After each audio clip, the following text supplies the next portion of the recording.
folks, welcome back to our summer preview from Origins 2016 in Columbus, Ohio. You're watching the Dice Tower. I'm Sam Healy, and I'm here with Nick from Action Phase Games, and he's going to show us Retreat to Darkmoor. So thanks for joining us, Nick. Thanks for having me. Show us what this is all about, buddy. So in this game, everybody's going to play a Dark Lord who has decided to raid the big castle of the land. So we've accumulated our forces and we're going at him. Yeah. What we didn't realize is there was like a union meeting of all the legendary heroes in the land at the castle. So now we've decided we need to retreat. Okay. But as in any retreat, it's every man for himself. Yes. So at the start of the game, you're going to lay out some locations. These are the locations of Darkmoor that you're going to try to retreat your forces to. Okay.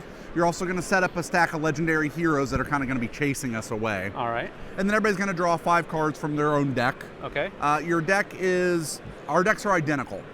Now, of course, you're going to draw a different set of cards than I am, so we are going to be playing on a different level. But we're all going to have cards that represent our minions. The minions all have a threat value, and they all have a point value and also an ability. Okay, cool. So on your turn, you're just going to play one of these guys, and you're going to play him to the front of a location, or if the front space isn't available, you're going to play him right behind him. Okay. So we're going to be making a line, basically like a queued up space, in order to try and get out of this location. All right. So you'll play your guy somewhere, and if there's an ability on the location, you'll trigger it, or if there's an ability on the guy, you'll trigger it. Okay. And that's where the crux of the game falls, is all the guys have different abilities, and you're playing them, and you're trying to maximize your actions That's cool. that way. All right.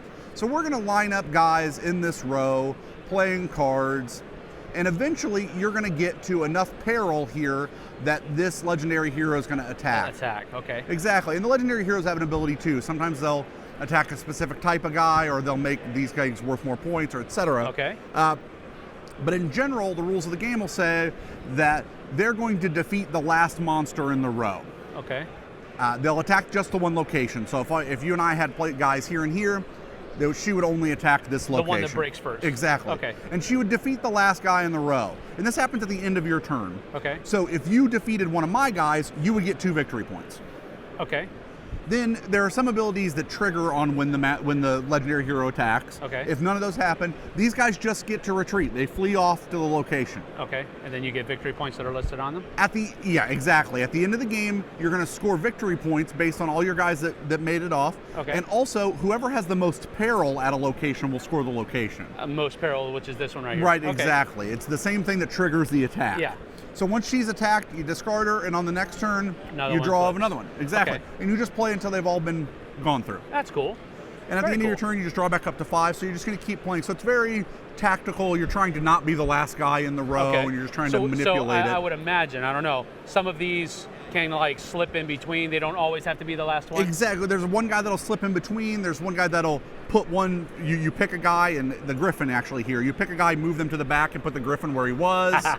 Okay. The Cackling Witch here will basically lure somebody over to behind her so that you can get attacked here. That's cool. So yeah, there's lots of different abilities. The Mummy's actually not susceptible to any of the abilities. He's just kind of free from that. What's the range of peril on the different cards? Is it 1 to 3? It goes up to 3. 3 is the most. Yeah, there's only a couple of 3s. The Minotaur, and then there's a dragon that is a 3 So also. how many players does this support? It plays 2 to 4. 2 to 4? And about how long does it plays the game in about take? half an hour. Half an hour? Yeah. All right, so what's your price point on it? It's $20. It's part of our small box line of games, which had Ninja Camp and Kodama and Scoundrel Society, and so it all fits in the same size box. Very cool. So $20. In the same row, they're all $20. All right, cool. And when is this going to be available? It's going to be available in August. We'll have a few copies at Gen Con, and we'll be delivering the Kickstarter around August. It should be in stores into August, beginning of September. All right, so this seems like it would have a little bit of an expansionary aspect to it, with different armies and that kind of thing. Is that we had a little expansion for the Kickstarter that you could get that added 3 or 4 units to each person's deck, and then also to the more heroes and more locations. Is that just going to be exclusive, or will that be made available afterwards? You should be able to get it through our website or our us at conventions, basically. So it's going to be able to be purchased. All right. Or we might put it in the BGG store. I don't know. That's cool. Yeah, awesome. It'll be available. All right, well, thanks so much, Nick. Yeah, appreciate it. you. That's Retreat to Darkmoor from Action Phase Games. See you on the flip side, folks.